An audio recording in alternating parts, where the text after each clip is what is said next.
Subscribe the Biology channel and press the bell icon. Hello everyone, I welcome all of you on behalf of our channel The Biology. Today we will learn about a new topic, a new chapter number 6 और chapter का नाम है kingdom Monera और kingdom prokaryote, जिसमें हम prokaryotic type of organism के बारे में सीखेंगे और जिसमें के जो बैक्टीरिया आ जाता है। तो आज हम स्टार्ट लेंगे बैक्टीरिया से।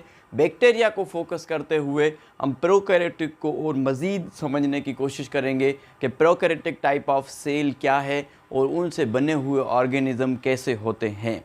तो आज हम डिस्कस करेंगे बैक्टीरिया के बारे में, जो कि आता है किंगडम मोनेरा में और जिसको कि प्रोकैरियोट भी कहते हैं।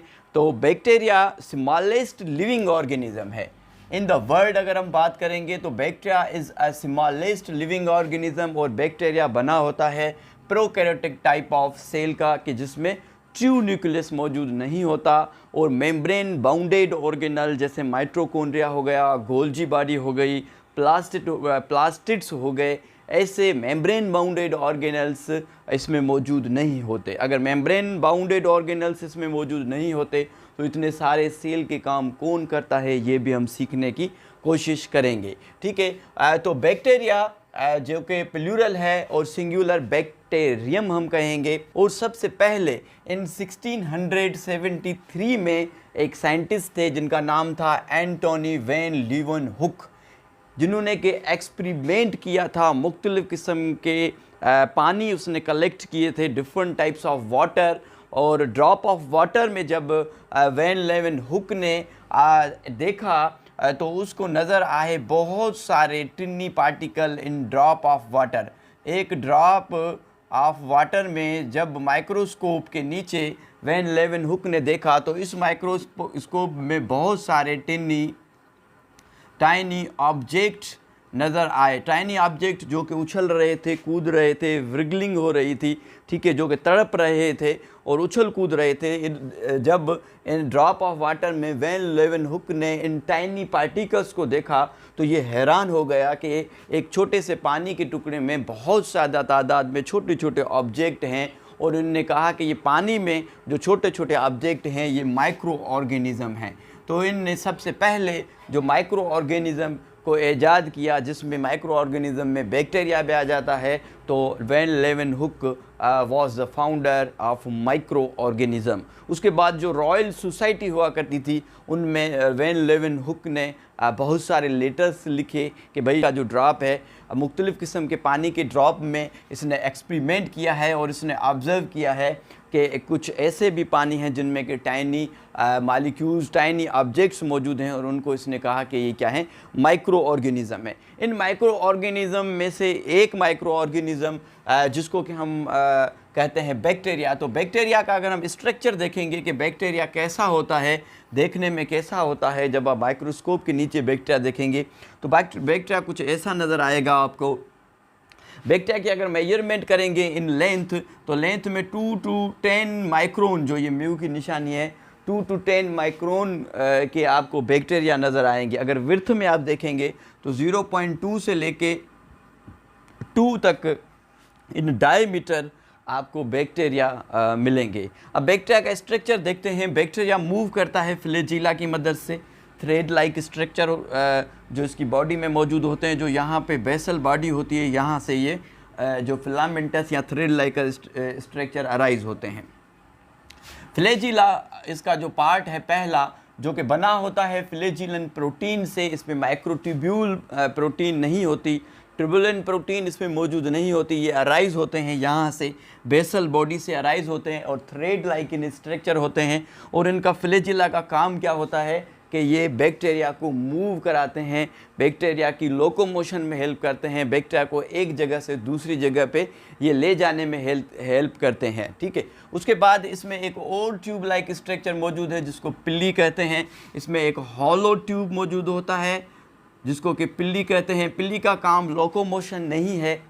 पिल्ली फ्लैजिला से छोटा होता है, स्मॉलर इन साइज होता है और अंदर से ये खाली होता है, एक हॉलो ट्यूब होता है। ठीक है, और इसका काम क्या है? इसका काम है कॉन्जुगेशन। कॉन्जुगेशन का प्रोसेस हम आगे पढ़ेंगे कि किस तरीके से जेनेटिक मटेरियल ट्रांसफ़र होता है एक बैक्टीरियम से दूसरे बैक्टीरियम में, इस जो है पिल्ली के थ्रू, जिसको कि कॉन्जुगेशन प्रोसेस कहते हैं। तो पिल्ली के बाद, पिल्ली का काम ये नहीं है लोकोमोशन करवाना, पिल्ली का काम है कॉन्जुगेशन। कैप्सूल एक प्रोटीन और पॉलीसेकेराइड की सेल वाल के ऊपर एक शीट होती है। ये आपको एक शीट नज़र आ रही है जिसको कि हम कैप्सूल कहते हैं। कैप्सूल का काम होता है कि ये बैक्टीरिया की प्रोटेक्ट करता है, फेगोसाइटोसिटी से बचाता है। जैसे बैक्टीरिया जब लिविंग बॉडी के अंदर घुस जाते हैं तो जो WBC है, रेड ब्लड कार्पेसल्स, उनको खाते हैं फेगोसाइट्स, जो कि चैप्टर नंबर 4 में हमने पढ़ा था कि फेगोसाइट्स का एक प्रोसेस होता है। तो जो इस प्रोसेस से बैक्टीरिया को बचाने में मदद करता है। सेल वाल के ऊपर एक शील्ड होती है जो कि प्रोटीन और पॉलीसेकेराइड की बनी होती है। ये स्लाइम सील जो है, इसका काम है प्रोटेक्शन करना, किसकी, बैक्टीरिया की प्रोटेक्शन करना। उसके बाद हम आते हैं सेल वाल पे। जैसे कि सेल वाल हमने देखा था प्लांट में मौजूद थी, जो कि सेलुलोज की बनी हुई थी। इसमें सेलुलोज टोटली एब्सेंट होता है। बैक्टीरिया की सेल वाल जो कि अपर मोस्ट पार्ट है बैक्टीरिया का, कैप्सूल से नीचे होता है। किन में कैप्सूल मौजूद होता है, किन बैक्टीरिया में कैप्सूल मौजूद नहीं भी होता। जो सेल वाल है, सेल वाल बनी होती है किसकी, अमाइनो एसिड की और शुगर की, और काइटिन मौजूद होते हैं, और इसका काम है प्रोटेक्शन करना, शेप देना। मगर सेल वाल में सेलुलोज जो है कम्प्लीटली एब्सेंट होता है। बैक्टीरिया की सेल वाल में सेलुलोज कम्प्लीटली एब्सेंट होता है। एक बात और नोट कीजिएगा, आर्ची बैक्टीरिया जो एंशिएंट बैक्टीरिया हैं, इनमें सेल वाल एब्सेंट होती है, और इनमें जो है पेप्टिडोग्लाइकेन एक यूनिक मॉलिक्यूल है जिससे सेल वाल बनी हुई होती है। बैक्टीरिया की जो आर्ची बैक्टीरिया हैं, ये इनमें एब्सेंट होता है। यहाँ पे एक और सवाल बन के आ सकता है कि unique molecule which is present in the cell wall of the bacteria and the cell wall of bacteria, the unique molecule is peptidoglycan. Peptidoglycan जो के सेल वाल बनी हुई होती है बैक्टीरिया की। आगे हम चलते हैं। सेल वाल के नीचे जो एक मेम्ब्रेन है जो कि सेल वाल के साथ चिपकी होती है, और कहीं कहीं पे इसमें पोर्स मौजूद होते हैं। पोरस सेल मेम्ब्रेन मौजूद होती है। सेल वाल के नीचे होती है सेल बैक्टीरिया के सेल की सेल मेम्ब्रेन।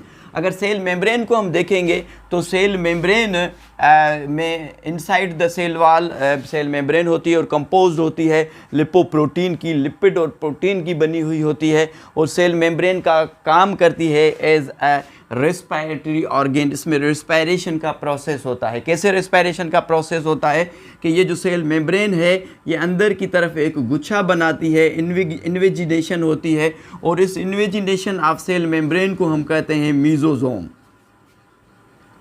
अब देखिए, ये जो मीजोजोम है, मीजोजोम जो कि इन्विगेशन है किसकी, सेल मेम्ब्रेन की, और ये मीजोजोम काम करती है रेस्पिरेशन का, DNA रिप्लिकेशन का, और एंजाइम एक्सपोर्टेशन का। तो इतने सारे काम जो कि इसमें होते हैं, करता है कौन, मीजोजोम। आपको पता है कि इसमें double membrane bounded organelles absent होते हैं, जैसे माइटोकॉन्ड्रिया हो गया, गोल्जी बॉडीज़ हो गई। माइटोकॉन्ड्रिया का काम, गोल्जी बॉडी का काम, और जितने भी मेम्ब्रेन बाउंडेड ऑर्गेनल हैं, इनके काम मीजोजोम करता है। उसके बाद हम आते हैं साइटोप्लाज्म में। साइटोप्लाज्म ग्रेन्युलर होता है, इसमें वैक्यूल्स मौजूद होते हैं, और इसमें मौजूद होते हैं लिपिड्स के बॉडी, ग्लाइकोजन के पार्टिकल्स इसमें मौजूद होते हैं, इसलिए ये ग्रेन्युलर है। और बाकी मेम्ब्रेन बाउंडेड सारे एब्सेंट होते हैं साइटोप्लाज्म में। न्यूक्लियोइड, क्योंकि इसमें न्यूक्लियस मौजूद नहीं है, मगर जो बैक्टीरिया का न्यूक्लियस है जिसके बाहर मेम्ब्रेन नहीं होती, इसको न्यूक्लियोइड कहते हैं। न्यूक्लियोइड के अंदर एक सिंगल DNA होता है, और सिंगल DNA एक जगह पे जो है इरेगुलर शेप बनाता है, और इस इरेगुलर और डेंस स्ट्रक्चर को, जो गाढ़ा यहाँ पे जो स्ट्रक्चर बन रहा होता है, इसको क्रोमेटिन बॉडी या बैक्टीरियल क्रोमोसोम्स भी कहते हैं, जो कि सिंगल DNA है, सिंगल सर्कुलर DNA है। उसके बाद हम चलते हैं, इसमें एक और मटेरियल होता है। ये तो इसका जेनेटिक मटेरियल हो गया, मगर इसके अलावा इसमें एक सर्कुलर डबल स्ट्रैंडेड DNA होता है, जिसको कि एक्स्ट्रा जेनेटिक मटेरियल प्लास्मिड कहते हैं। डीएनए जो बैक्टीरिया है ये इसका करेक्टर है कि इसमें प्लास्मिड मौजूद होता है, डबल स्ट्रैंडेड सर्कुलर डीएनए मौजूद होता है जिसको प्लास्मिड कहते हैं। ये एक एक्स्ट्रा जेनेटिक मटेरियल है, इसको जेनेटिक इंजीनियरिंग के तौर पे यूज़ किया जाता है। मगर यहाँ पे बैक्टीरिया में इसका क्या काम है? बैक्टीरिया में ये ग्रोथ और मेटाबॉलिज्म का काम नहीं करता, मगर यहाँ पे इसका काम होता है कि ये एक रेजिस्टेंस पावर प्रोड्यूस करता है अगेंस्ट द एंटीबायोटिक। जब बैक्टीरिया लिविंग सिस्टम के अंदर चला जाता है और जब डॉक्टर एंटीबायोटिक प्रिस्क्राइब करते हैं तो एंटीबायोटिक के अगेंस्ट जो बैक्टीरिया को बचाता है, फाइट करता है, वो ये प्लास्मिड करता है। तो ये करेक्टर, ये स्ट्रक्चर हो गया बैक्टीरिया का। नेक्स्ट में हम बैक्टीरिया की जो है क्लासिफिकेशन पढ़ेंगे। प्लास्मिड आपको पता चल गया कि प्लास्मिड को एक एज ए वेक्टर के तौर पे यूज़ करते हैं। नेक्स्ट में हम जो है क्लासिफिकेशन करेंगे on the base of bacterial shape और structure. Thank you so much.